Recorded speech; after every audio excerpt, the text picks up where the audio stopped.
Hey, good Monday evening, everybody. It is 8 p.m. Monday night, December 10th, I believe. That means it's time for yet another episode of Effin Rager. Hey, everybody, this is Connor Clifton, joined, as always, by my lovely co-host, Ned Gale. Ned, how the heck are you doing? Oh, hello. Oh, I'm doing fantastic. Feeling like an explosive starburst of energy and colors. That's great. That's what I love to hear. I hope we can carry it on for the rest of the show here. Ned, I'm just going to go ahead and jump right into it. Let's get to brass taxes. Yeah. How's your brass tax? weekend? My weekend was so good. It was a 5-day weekend. Took Thursday and Friday off, and then also took off Wednesday because I got sick. But the reason I took those days off was to play the new Smash Brothers game. So being sick didn't do anything for me. It was great. Yep, you heard it here first. The Effin Boys, we now have Smash, the new Smash, in our apartment. You are all welcome to come over and play it. Bring controllers. It's very fun. Please come hang out with us. Yeah, or find our friend code, fight us offline. You know how it goes. Yeah. and is that all you did? Just play Smash all weekend? It seems like it. What did we do? We went to the El Bambi. We both had Friday off. We both took Friday off so we could play Smash. It's really a blur. And then Saturday. Of sitting down. Well, Friday we went out. We had a nice time. Oh, we saw Neil Hamburger Friday night. Yeah, we did. Well, it was a riot. Hamburger. A laugh riot. Yeah. Oh, man. That was my first time seeing Neil Hamburger live. I loved it. Yeah. I wish we could quote some of his jokes, but not on air. Yeah. And his wife opened up. She was a magician. That was fantastic. We got there kind of late, and I walked in, and I was like, "Oh, what is that? This is magic!" Yeah, you were excited. I was terrified. I think people know this. If you listen to this podcast, I'm very scared of magic. I don't like it. It freaks me out. Mysticism? No. Witticisms? Yes. Yeah. Oh, I'm all about those. I like a clever joke, like the next opener for that show, which was Major Entertainer. Major Entertainer. The opening act. I met him in the audience, and he just says, like, "Yeah, I'm Mike." And I was like, "Oh, cool." And then I saw him get up on stage, like, "Oh, Mike's doing something." Oh, what are you doing up there, Mike? Why are you taking off your jacket? Now, Ned, why don't you tell me, what was he doing up there? Major Entertainer was majorly entertaining us. He sang a bunch of crazy songs and then did exclusively stand-up about coffee.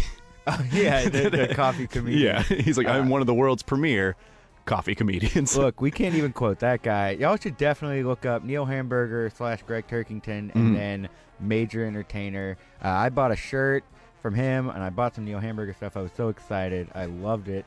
And then Saturday, we did go to the El Bambi reopening. Our friends of the show, El Bambi, they've moved from their Heights location to the store it's on right next to Brazil. Yeah, it's at the intersection of Westheimer and Dunleavy, right next to Brazil. Prime it's spot. Awesome spot. They're going to be there, and it's so cozy and nice. You should definitely go and check it out. Then yesterday we had another meeting getting ready for our live show. The Effin Rager live stream. We're very excited. The crew is growing, and it's going to be very, very fun. We put in a lot of work. But, you know, that was the freaking weekend, and now it's Monday. And I think that we can go ahead and just jump into what this month has been about so far. Last week we had Rahul Rao, a good friend of ours, to talk about Hinduism and growing up as a Hindu person here in America. And I loved that show. It was great. Yeah. And we've got another guest that I'll introduce in a bit. But for now, I wanted to play. Let me get the volume up on this thing. So I met with the vice president of the University of Houston's Muslim Student Association. His name is Hadi Rahman. Rahman. Yeah. Rahman. Got it. Yeah. Right. Our guest, who I have not introduced yet, has told me. And I spoke to him about what the UHMSA was and the major holidays of Islam, and a really nice memory he has growing up celebrating these holidays. Oh, awesome. And I'd really, really like to play it for y'all. So give me a sec here and let me pull it up. The University of Houston Muslim Student Association is an organization that was established in around 1964, and it started with 20 to 30 members, and it started with the idea of we want a place for Muslims to come and feel like relaxed and, you know, belonging on the campus. We actually had an event, I think 2 weeks ago. It was called like Halloween. We got together, made like cookies. We, watched a movie and just had a very fun, like interactive social, all that kind of stuff. So like anything that friends would do, like, hey guys, we're going to a burger joint. You guys down? And everyone just goes. Or like, hey, we have like a general body meeting, but after we're going to go get tapioca, everyone's down. It's like, yeah, sure. Being Muslim is like the starting point. And from there, it's just like, oh, hey, like, what's up? How are you doing? Like just normal friends. So in Islam, we have about two main holidays, and they're both Eids. So Eid al-Fitr and Eid al-Adha. The way it works is that the reason that we have those two is because the rest of the time we believe are like blessed days as well. You live your life, and it's like, okay, blessed to be here, blessed to have this. And then the end of those 2 days specifically correlate to certain events in our Islamic calendar. The way it works is that Eid al-Adha is the bigger of the two Eids. It's the more holier version. It's known, I guess the direct translation is the festival of sacrifice. A lot of it is that we actually celebrate, in the story of the Bible, it's where Abraham sacrificed his son and then it was replaced with a lamb. It's actually that exact same story where we celebrate Abraham's love for God and his obedience to God. And instead of sacrificing his son, obviously God replaced it with a lamb. That's where that one comes off of, and it's more so based in like, okay, this shows man's love for God, man's obedience to God. The other one, Eid al-Fitr, is based on our Prophet Muhammad ﷺ. He basically said that, okay, after the 30 days of fasting in Ramadan, this is like the big celebration. Like, oh, you guys did it. You guys fasted for 30 days. This is the day that you guys get to celebrate and be about you. So those are the two holidays that we as Muslims celebrate on a yearly basis. We went to my grandma's house, and it was like 40 to 50 people in the house. I believe it was Eid al-Fitr. We all just finished fasting, so it wasn't the bigger of the Eids, but we go to the same house regardless of wherever it is. We sat down, and we realized, because my grandma personally has like 16 or 15 grandkids. It's very fun to see that, I guess, the patriarch of the house, everyone goes to that house. Everyone goes to this place where this person is, and everyone goes to see them. People from North Houston, people from South Houston, East Houston, West Houston, all over Houston, coming in, bringing food and presents. The one that I remember is that we're all sitting around, playing Mario Kart or Mario Party, one of those two, and like these kids come up, and I'm playing, and because like, I want to play, I want to have fun, and I'm winning, and then these kids come, like, oh, we want to play, and it's like, I look, and there's like line of kids who want to play, and it's like, man, the idea that when it's my turn to host these parties, or when it's my turn to host a family, it's like, I know that I have it, this is a tradition that's going to keep going. It's a tradition that my family will live, my kids will live, my kids will enjoy, my brothers, sisters will enjoy. So the idea of everyone can just, despite the differences, everyone still comes together. All right, so that was my interview with Hadi. Yeah, that was nice. Thank you. It's been a long time since I put together. That's called a sound portrait. It's been a while, but Hadi, I not only had a really nice time talking to him, but he recommended our guest today, who I Facebook stalked. Watch some of their videos, watch some of what they do.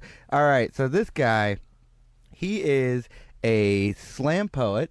He is one of the co-captains for the U of H Kook Slam. I'm very excited for him to talk to us about what it was like growing up Muslim here in America.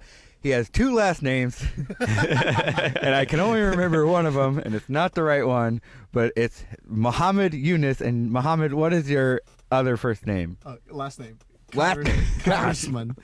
What is it? One more time? Khaerisman. All right, can we start off? Why do you have two last names? Okay, so I was born in Indonesia, right? I was born in Cimahi, Indonesia, which is like a few hours away from Jakarta, the capital of Indonesia. But basically, in Indonesia, you don't have to have your parents' last name like people do in America. So when I was born, my parents decided that they would combine their first names, Khairani and Adrisman, and made Khaerisman. Oh, cool. And so they just like made that up. It started with my eldest brother, Indra Khaerisman, then my second older brother, Andre Khaerisman, and then Muhammad. The name was given to me by my grandpa, and I was Muhammad Khaerisman. But then I travel through time into America, and to make the school process easier, my dad's last name was Yunus, which, side note, he had no last name growing up. Yunus is his dad's first name. And so he chose Adrisman Yunus when he came to America. And if that's not confusing enough. And then so we're registering for school, and so that to make the process easier and not have to go through the question of why is your son Khaerisman but you're Yunus, and so on and so forth, he just named everyone Indra Yunus, Andre Yunus, and Muhammad Yunus. And so throughout my whole educational career, I was Muhammad Fahrul Yunus. But then, like, all my legal documentation, like my driver's license, my green card, my social security, all that good stuff, is Muhammad Khaerisman, because that's what's on my birth certificate.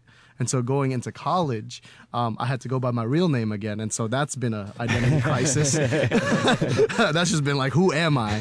On top of going into college, on top of figuring that. Yeah, that's why you go to college. Yeah, answer to that find question. Exactly. yourself. And then I was like, oh, I found out I have been a lie. You just had to get through a few names, and then you could find yourself. Exactly, Yeah. exactly. You know, it's like, now that I got the name right, I can do the rest of this paper. Legitimately. And so now I'm in the process of getting my citizenship, and I've been on because when you become a citizen, you get to officially change your name or keep your name or whatever you want to do. You get this choice, and I'm just like, why? I had no idea. Yeah, legitimately. And so it's like, if someone was named Muhammad Yunus, but they wanted to be called Mark Ruffalo, they could change their name legally to Mark Ruffalo through the citizenship process, to my understanding. Interesting. I didn't know that was part of that. Yeah, legitimately. And so Don't join SAG-AFTRA, or you'll have to change your name. oh again. my goodness. Oh, boy.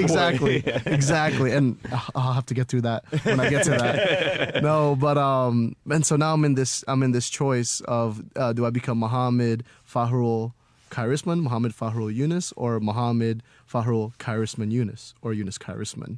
And so now I'm just like, I don't know. It's going to be confusing. And of course, way. you're announcing it on the radio show today. No. Big information drop. Yeah. Find out tonight on my Instagram. I'll do a live choice. I'll do a live name reveal. Let's start with talking about. You mentioned you're here in college right now. Yeah. You go to the University of Houston. You're getting your BFA. Mm-hmm. So, what made you decide to pursue that? Because you're also, like I said, a slam poet. Yeah. How does this all? How did we get here? Yeah, I don't know any other if- slam poets. Okay, so the other day I was writing my, so I'm in this voice and movement class, and we have to write like an autobiography of kind of like our development and our growth through this class. And I just started writing about my life, and I'm just like, oh my God, how did I get here? Because throughout my whole childhood, I've always wanted to be an astronaut. Like that has been the one thing that has been clear. If you ever look at any of my like college prep things in my early days of high school, it's all like, I'm gonna go to Harvard, I'm going to Yale, I'm gonna go to all these amazing schools, become a phenomenal engineer, work for NASA, go to space. It's gonna be amazing. And then suddenly, out of nowhere, towards 10th grade of high school, truly 12th grade, theater arts just kind of kidnapped me and wouldn't let me go.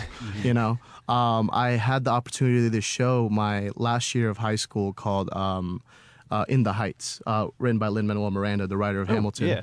Name drop. I'm just kidding. I got this opportunity. He wrote a play about the Heights. Yeah, right? No, but I got to do this show called In the Heights, where I played this character, Usnavi. And from this experience, I had the opportunity to win Houston's Tommy Tune Awards, which is like the regional high school musical awards for high school kids. And so from Tommy Tunes, I was propelled to the Jimmy Awards, or the National High School Musical Theater Awards, which is hosted by NYU and perform on Broadway. So I was able to make my Broadway debut the summer after my 12th. Right? I'm saying it out loud. I'm just like, how? Congrats. Thank you. Man. Thank you. And this was 3 years ago. But what's crazy is that, like, up until that point, maybe earlier than that, I didn't realize that this was a career path. I didn't realize that this was an option. Mm-hmm. I grew up, and I guess this is an experience many first year immigrant kids have. But do I become a doctor, a lawyer, an engineer? Like, how do I support the people that have supported me to this point? And so, a career of the arts was this weird choice of, I know this is what I'm good at. Like, people have told me I'm good at this. I am earning accolades in this. This is helping me grow as a person. I love this. There's an actual pathway for me, for someone that looks like me, someone that sounds like me, someone from my background. And even though I'm new to it, I want to do this. And this is the first time in my life, because astronaut was literally a dream that was kind of up in the air. But, Literally. But acting was something tangible, and something actually, something I could reach. I just saw the pathway. I saw the pathway, and I've just been pursuing it since then. But that's all thanks to, my high school theater teacher, Kendra Willoughby. You know, it's crazy. She auditioned. So who? Oh my God! You shouldn't have asked me about theater. No, This is good. This is what we want to hear. Oh, thank you. Yeah, Man. So the summer after my 11th grade year, there in high school, there's this thing called the National Thespian Festival, which is where a whole bunch of high school theater nerds all come together and enjoy theater. Cody just did that with his students. yeah. There you go. There you go. No, and so I had the opportunity to compete in duet musical with my partner, but she had to go to her college to do entrance exams to figure out like what level of dance classes she can start at, acting classes, so on and so forth. And so I went to Thespians thinking I was going to start competing, but now I just have all this free time, so I don't know what to do. And Kendra Willoughby, she signed me up for college auditions, and so I'm walking into these auditions like not really sure what I'm expecting. I'm just like, let's just do this. But this is before In the Heights, before Tommy Tunes, before Jimmy's, before it was solidified. And so I went in, I auditioned, and out of the 72 schools that were there, like 69 of them called me back, or something like that. And so like at that moment, because growing up, I knew that I wanted to go to college. I just didn't know, just like nothing clicked enough. Yeah, for me, you know? Like, you wanted the higher education, but you didn't know exactly where you wanted, and where to direct it. Most people go through this, and people in college, and people out after they graduate college are still going through this. But Welcome to our radio show. welcome. It's every Monday. No, but it's crazy, and I think it was just a confirmation that acting was college worthy. Acting was something. Something that you can pursue as a career option. The idea that, and I realize, and this ties into Islam kind of, it does tie into Islam. I think if I wasn't Muslim, I wouldn't be an actor right now. Because I realize that if I'm in this belief that in Islam, like we're in this belief that there's one God and whatnot, and we have this this belief that He is the provider, He is the source of trust and support and inspiration and whatnot. If that is my belief, like if that is what I say my belief is, then how is it I'm willing to doubt myself? You know, if He is the provider, then He's going to provide to this. I just have to put in the work. I just have to walk the path, and whatever the objective is, whatever the end is, will happen as it comes. Yeah. And so having that realization on top of the college auditions, on top of In the Heights the next year, just literally theater just kidnapped me immediately, because I don't have a musical theater background. If my friends can tell you, I'm like a bad singer. I'm an okay. I'm great at karaoke, you know. But yeah, there you go. I'm great at karaoke, but I am a horrible singer. I'm working on it. I'm taking vocal lessons, but we're just not there yet. But my background is in hip hop. Like I was telling you, like middle school was rap battles and rap ciphers outside of bus stops, outside of Crump Stadium in Alief ISD. It was just something that I loved to do. And I always say I don't come from a performance background because I didn't go to HSPVA, or I didn't like take acting classes as a kid and whatnot. But I realized that like performance has always been a part of my life. Yeah, it's never officially sanctioned performance, but you're performing. Exactly. Yeah. And so coming from that mindset of hip hop, of creating something out of nothing, transitioning into theater, into this world where I get to become different people and tell their stories and tell my story through their story, and just telling stories. I realize that no matter what I do, whether it's acting, poetry, rapping, vintage clothing, reselling, whatever it is, it's always a form of storytelling. Yeah, we've seen your Instagram. You are very fashionable. Thank you. Very good dresser. Shout out to Secondhand Scoops one time. But yeah, no, I mean, it's weird though, because I mean, I grew up. I wouldn't say I grew up in a poor household. I grew up in a working class household, and so we were comfortable. We always ate, but like getting like a fresh pair of shoes every year, getting like the latest clothing, like that just wasn't a thing in my household. And so thrifting and like going to Goodwills and Salvation Armies and getting to buy all these clothes for very cheap, just like helped me start figuring out my source of inspiration and how I can express myself through clothing, you know, because like I've always looked at clothing as a storytelling tool. I mean it especially after watching Devil Wears Prada, like legitimate. I was watching this movie and I'm like, oh my god, that's so true. It's like oh whatever, I just buy plain white tees and a denim jacket, but then it's how like that denim jacket has so much history to it. Like, what were the inspirations for denim as a fabric? How did we get that? How did we decide we wanted to start dyeing it? What made us start doing acid wash in the 80s? What made us start doing color blocking in different proportion in the 90s? See, that's why you look good, because the amount of thought that I give my clothes is what's cheap, what fits. I feel that. What covers my butt. No, legitimately. All I need. And that's the thing though. I mean, because like I just finished doing because I'm an acting major, but U of H emphasizes a well-rounded performer, and so we also have to take like lighting classes and set classes and costume design and whatnot. And so I just finished my costume technology class, and it's so true. It's like when you go see a show, like whether a movie or a play or whatever, if it's something visual, the first thing you see is what they're wearing or what they're not wearing. Yeah. You know? And it's real because it's like immediately without the character having to speak, without the character having to interact with anybody, you see them wear something, and that there is a narrative within that.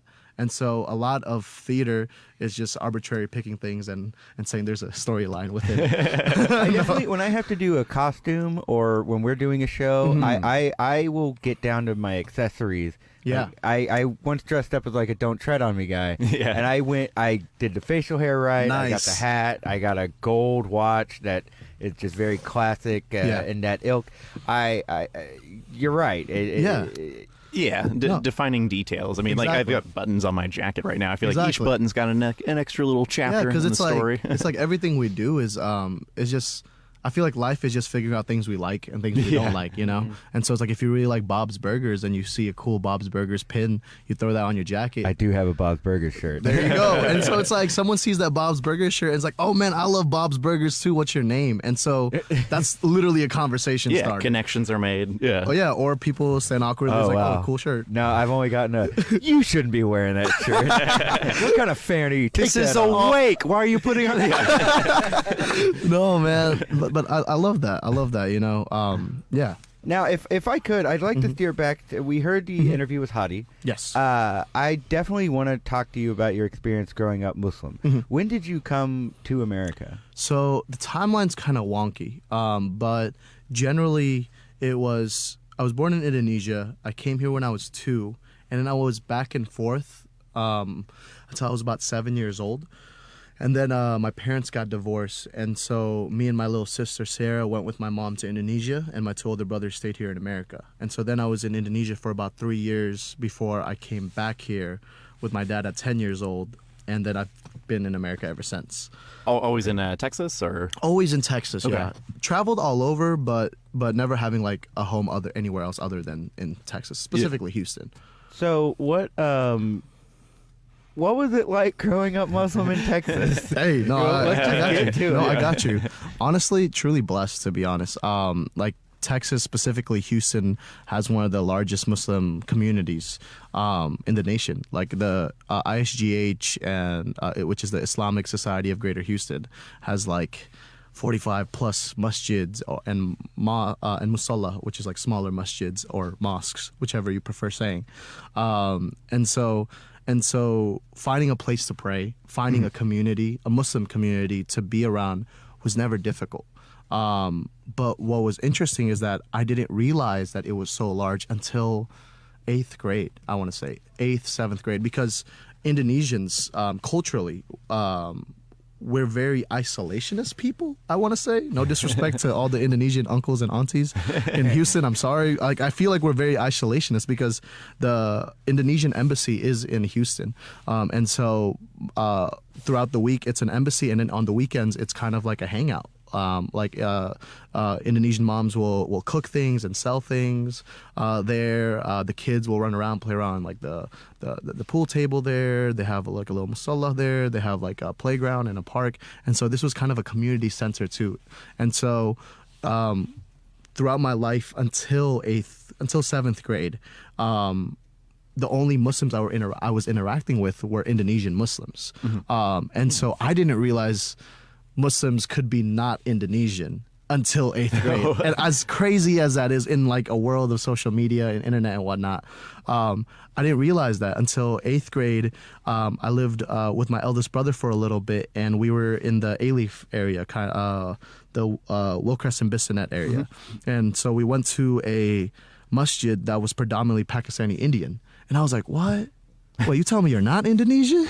Wait, what? What? And it's like, in my head, of course, there would be more than Indonesians that are Muslim, but I just didn't realize that, and I wasn't exposed to you just that. hadn't encountered it yet. Exactly, Yeah. Exactly, and it's like I didn't grow up in a household where we had like everyone had phones or everyone had computers and whatnot. Like my dad was an engineer and he was always working on computers, but it's not like today, right? Yeah. it was a dinosaur. Can't let go of my computers. Exactly. Yeah. No, legitimately, you have to fire it up. You have to hope that the rain is out today so the crops can grow, so that your windows can finally turn on.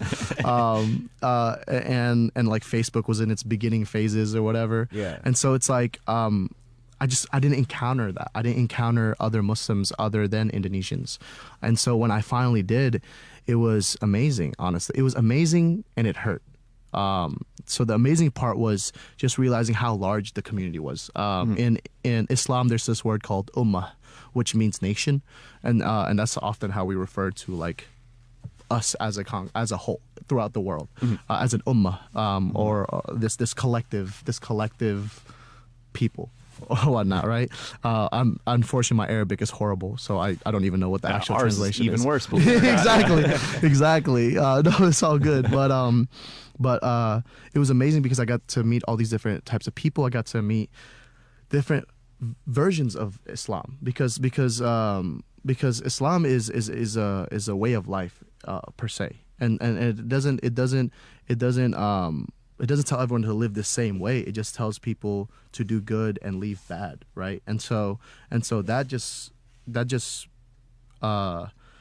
means different things to different people, I guess. Like our prayers are all the same. Like our prayers are the same. How we go to pilgrimage is the same. How we pay charity is the same. Like all the fundamental aspects of Islam, the 5 pillars and whatnot, are all the same. But it's like how people prayed were different, and so like encountering that was just crazy to me. Could you walk us through the 5 pillars of Islam? Absolutely, yeah. So Islam is made of 5 pillars. The first is the Shahada, which is the testament of faith, which is Ashhadu an la ilaha illallah wa ashhadu anna Muhammadar Rasulullah, which is the Arabic phrase for I bear witness that there is no God worthy being worshipped except Allah, which is the Arabic word for God. And that Prophet Muhammad, may peace be upon him, is the last and final messenger of God.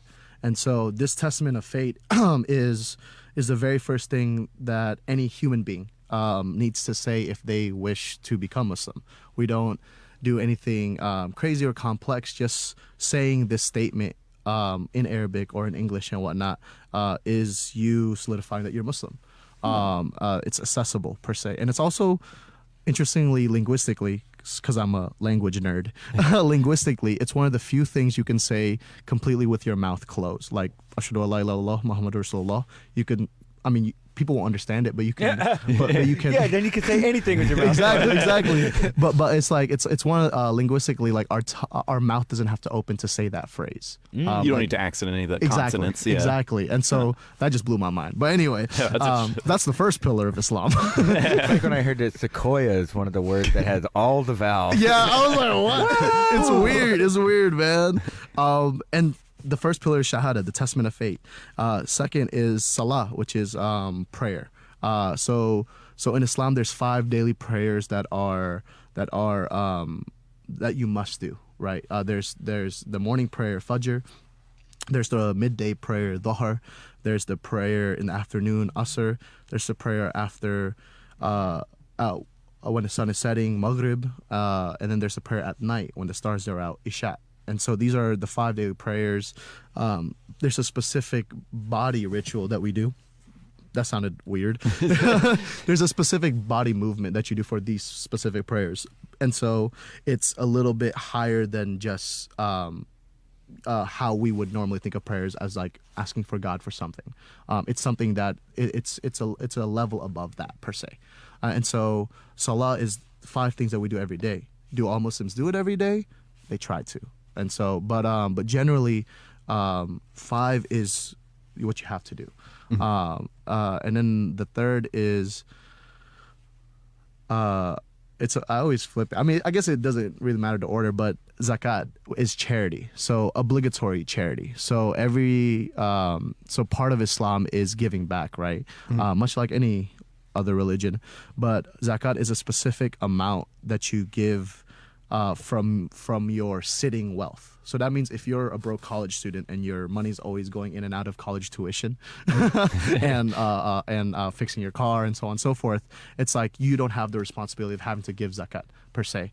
But if you have like a savings account where your money is just not moving, it's just there, it's like point something percent has to be taken out of and given as zakat. And throughout the year, there's other different types. I don't know if Hadi mentioned, like, there's different types of charity that you give for Eids and whatnot. Yeah, he mentioned giving a lamb. Yeah. And then you can also, like, in modern days, you can also give, like, a monetary value that would equal that and so on and so forth. But zakat is the third pillar. I will admit, Ned, if you ever just bring me a dead lamb, I would prefer the check.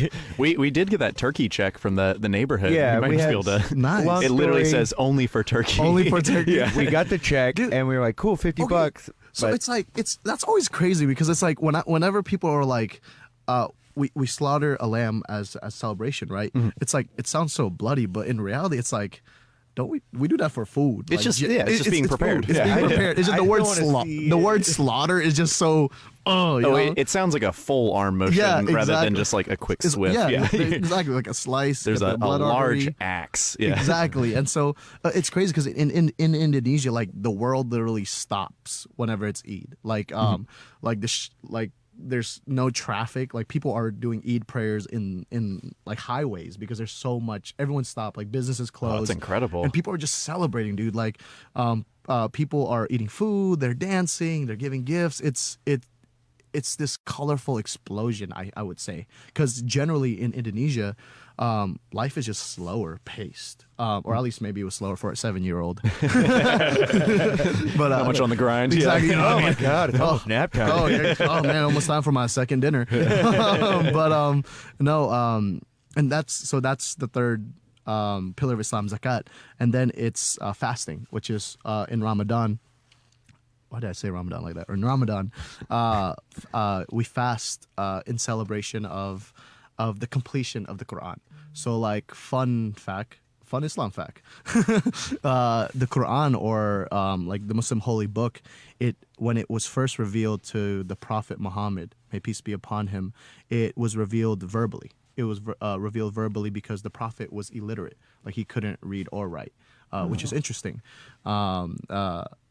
Oh man, there's this giant tangent I want to go into, but let me stay focused. Let me try to get through the 5 pillars. I'm only on 4, but and so it wasn't, and Islam and the Quran is one of the few books in the world, not just religious texts, but just a few books in the world where the followers of the religion memorize every single word to the exact punctuation, to the exact breath. It's crazy. It's like legitimately, it's just crazy, you know. I don't like, it doesn't matter if you speak Arabic or if you don't. Everyone reads the first chapter of the Quran the exact same way, you know. I mean, there's different dialects per se, but it's the exact same word. It's crazy. So fasting is in celebration of the completion of the Quran, on top of being a month of remembrance, a recharge per se. I mean, we pray 5 times a day as a way to recharge daily, and then throughout the week there's the Friday prayers to recharge weekly. But then, like, throughout the year, like, there's this weird different energy when it's Ramadan. I don't know if it's placebo. I don't know if it's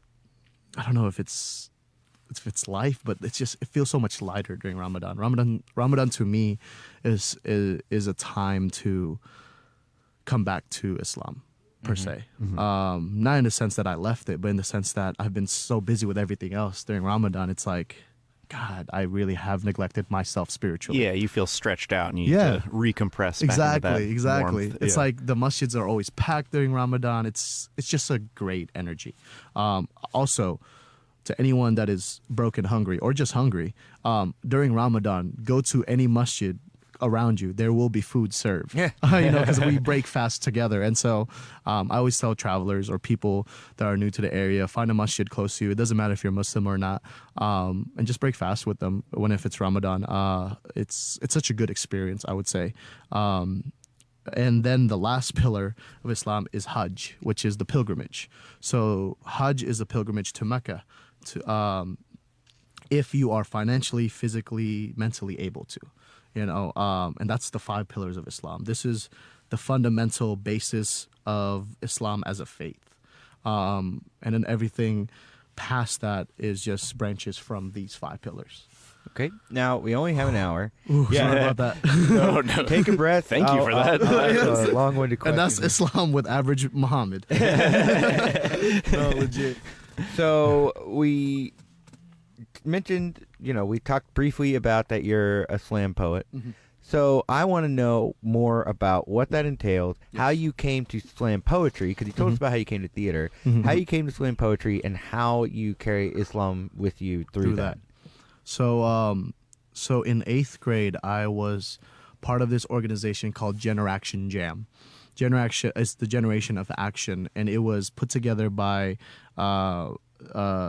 this amazing human being named Mujahid Fletcher, who is the founder of Islam in Spanish and the Andalusia Center here in Houston. But his background is in film and video and audio and the visual arts. Yeah. And so he created the space for youth to come together. And it wasn't poetry specific. It was like poetry or sketches. You could do debates. You could do dances. And it was just this space. Come express yourself. Exactly. Yeah. Legit. It was just like, come here if you don't have anywhere else to go. And so they had open mics. And like I said, I came from a hip hop background. So I would just freestyle, or I would, or I do something. I just vomit words and whatnot. And I would say that was the start of my slam poetry experience. But it wasn't until after I graduated high school, right here actually, in Avant Garden, in Montrose, every single Wednesday, right about now, poetry hosts an open mic or a poetry slam. And so the difference is open mic is just kind of free expression. It's not competitive. You can do new stuff that you just wrote that day, or you could do prepared pieces. It's yours. In those 3, 5, 6 minutes, that's your time. But then slams is like actually competitive.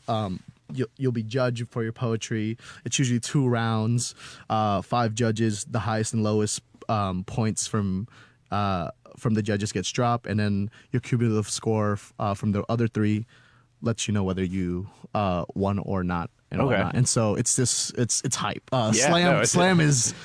Ooh, I've been to a couple of those. Yeah, those I'm getting heated. I'm getting heated thinking about it. But Avant Garden, there's this guy named Amir Safi, who started this poetry community and this poetry space. And it's one of the few places in Houston that has a consistent every single week, rain or shine, doesn't matter what day it is. It's I think like in the past 3 years I've been living in Houston. I think like it got canceled twice maybe.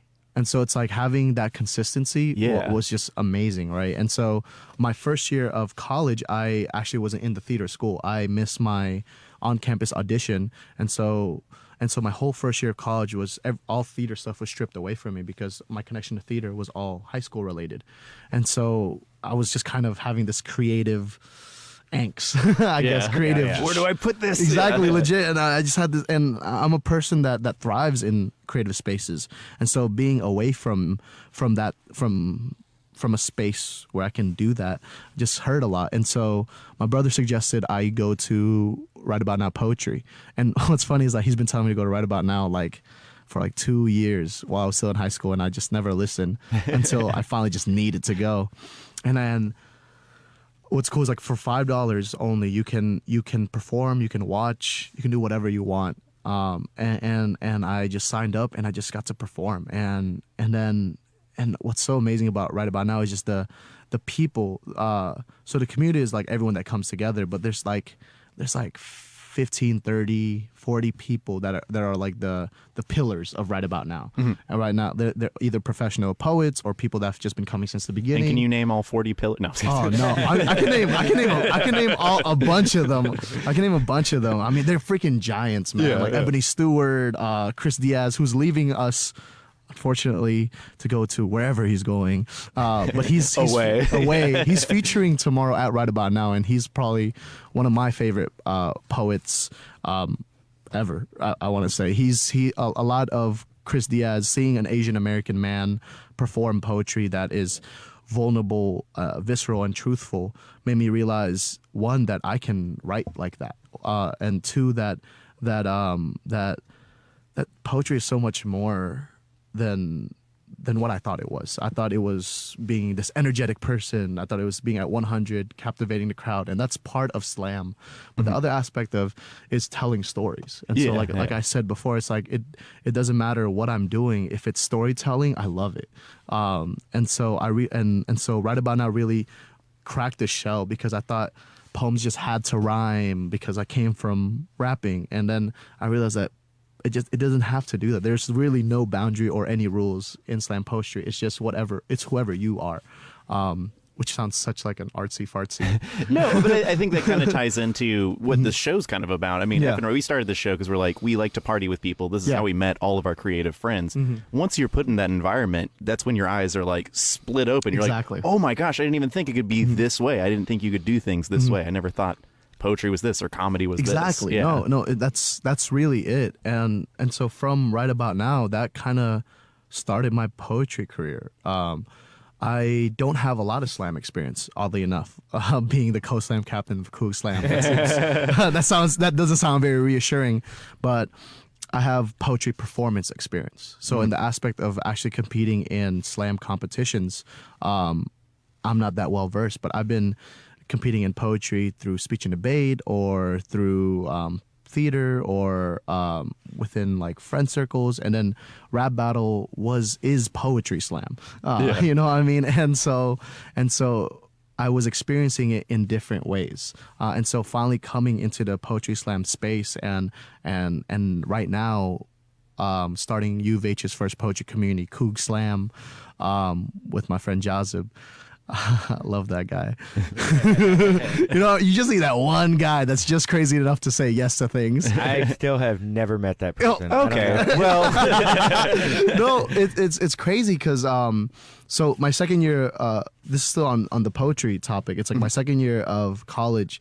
I towards the end of it, RJ Wright, who is a professional poet in Houston, he reached out to me and asked if U of H do we have a poetry team, like a slam team? And I said no, and he's like, you should go make that.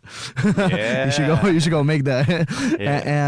And I did, and it's crazy. As a first year organization, we've been able to have a consistent poetry slam or an open mic every single week throughout this whole first semester as an organization. That's awesome. On top of that, before we even got approved to be an organization, we got the bid to host CUPSI.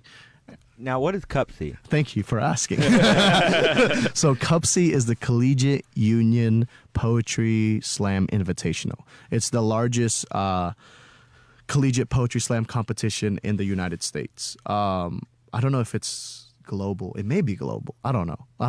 Poetry is weird because sometimes you have that random team from Australia just pulling up, and I'm like, why are you here? Is there not poetry slam in Australia? I feel like they're the bad guys in the movie. Maybe, man. Whenever slam poetry movies come out, it's just like, oh, yeah. Oh no, not the Aussies. But yeah, it was hosted in Philadelphia last year, and so while I was gathering the officers to start Coog Slam, I also me and Eve, who is our sponsor, and also one of the directors at the Student Center at U of H, we applied to host Cupsy at U of H because Houston has such a booming poetry community and such a welcoming poetry community that it was almost shameful that we haven't already done this. Yeah. You know? And I was like, if U of H really is the University of Houston, it should represent Houston. And Houston is poetry. Whether people are poets or not, like every single day is just it's being stuck in traffic is poetry. Getting your car towed is poetry. Finally getting a scholarship is poetry. Paying your bills is poetry. It's like all these random mundane, what we think is mundane experiences is what crafts into phenomenal poems. And so what about not paying your bills? Is that not paying your bills? Not paying your bills is great. Is also great for poetry because. All right. But yeah, and so we got the bid to host Cupsy. And so now I'm like, oh snap. They actually gave it to us. But it was amazing because even though it's ambitious, starting a new organization on top of hosting one of the largest collegiate poetry competitions in the nation on the same year was ambitious. But oh my God, man, like after one semester, like it's rough and we're learning, of course, right, in the background, but in the on stage and the response from the students, the faculty, the support that Coug Slam has received, it's just been incredible. And that's what blew my mind. Every single time we host an open mic, someone new comes up because that's awesome. And that's just such an amazing feeling. People that think they can't do poetry and they're like, I prepared this last week because I saw y'all and got inspired. I hope you like it. And just this support. And because I think it's like ultimately it doesn't matter who people are. It doesn't matter what type of background they come from or where they live. I feel like human beings are living and breathing. Sorry, we're getting a phone call. Should we? Yeah. Oh, I didn't even hear. Wait, no, we can come back. Oh, wait. Yeah, let's do it. Hey, you're on Effin Rager. Is there any way my headphones? A little bit of Mickey in my life. Okay. A little bit of Goofy Right. by my side. So this guy calls every week. And he just sings. We don't know who it is. All right. Look, we're running low on time here. I love that. We're I love talking that. Cupsy, bro. I love that. No, I really do. Is there anything you'd like to say else about Cupsy before? You've got a poem Yeah, that we would love for you to do on our show. absolutely. Did he hang up? Is he still there? He hung up. He's gone. That hurts. All right. If we ignore him, he goes away. Aw. Okay. So, I didn't think that was Mambo Jumbo or anything. I love that. So could we get you to perform Yeah, for absolutely. us? Now, this poem, what is it called? So this poem is called Changes. All right. Yeah. I came to make a new definition of life in my own rendition. Cause life got me missing the glisten and wishing for more vision. Cause the boys in my day and age will sacrifice their futures for a pair of shoes. I'm left like Steve when he left cause he's clearly left with no clues, got me feeling the blues. And that's a shout outs to Blues Clues before Facebook and YouTube, back when thinking outside the box was about solving a Rubik's Cube. And your frustration, man, I feel it too. We all want to break, but life don't come with interludes. Cause in the grand scheme of things, is money really the issue? Cause the money only holds power because of our own misuse. Its elevated mantle has dismantled our consciousness relevance, in turn creating a world where the people that hold the most power are dead presidents. How can we expect to be given some change when we can't even spare some change to give? Cause working your whole life for a paycheck just isn't a way to live. And I've seen the struggle. From the bottom to the top, I've seen talented people wasted because they're too worried about getting shot. Because the system got us locked in a box. It's time to pop the top because it's right there in our faces. We're just not grabbing the winning slot. And if that's a lot to munch on, well, then they can leave the table, because success doesn't come magically like in fairy tales and fables. That's why our mind enables us to do more than we thought capable. So go ahead, wake up today and face all of your obstacles, because even the impossible is spelled like, man, I'm possible. Got me asking what's the sitch like my name was Kim Possible. I'm gone. Right. Yeah. Kim Okay. Possible and Blues Clues references. Beautiful. Love it. No, man, that's literally the first poem I've ever written back in 8th grade. And to this day, it is still the first poem I perform at any poetry show, at any feature sessions, anything poetry related. I always start with changes, and then I go into Yeah, the it's thing. like That's fantastic. when we do comedy, we have an opener. Oh, yeah. Yeah. I mean, I have Which one? Yeah. Mine is the one, if you hate to laugh, consider this your trigger warning. And people like it. I don't know. I usually just go up and my bow tie spins. That's beautiful. Everyone's like, yes. But I gotta pull up to one of y'all's a comedy show. Yeah, come on anytime. come on. Yeah. Legit. All right, so that brings us to our last segment of the show here. Yes. All right. You'll catch on. I'm digging it. I want a new plug. Tell us what's going on. Tell us all the stuff you're doing after I sing this song. All right, Muhammad, if you have anything to plug. Now I think it's the first time you've done that for a stranger. That was beautiful. All right, plugging everything that's important. Follow on all social media, Coog Slam. Go to the ACUI website, go to the Cubsy section, and volunteer.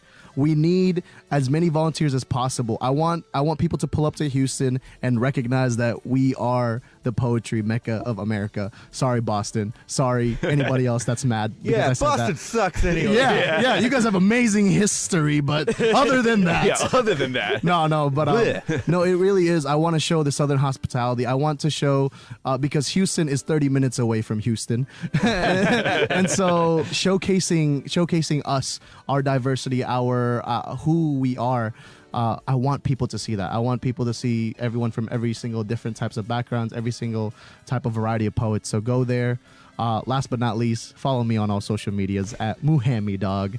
Follow my resale shop at Secondhand Scoops if you're looking for vintage heat or just dope clothes for the very low, or maybe not low.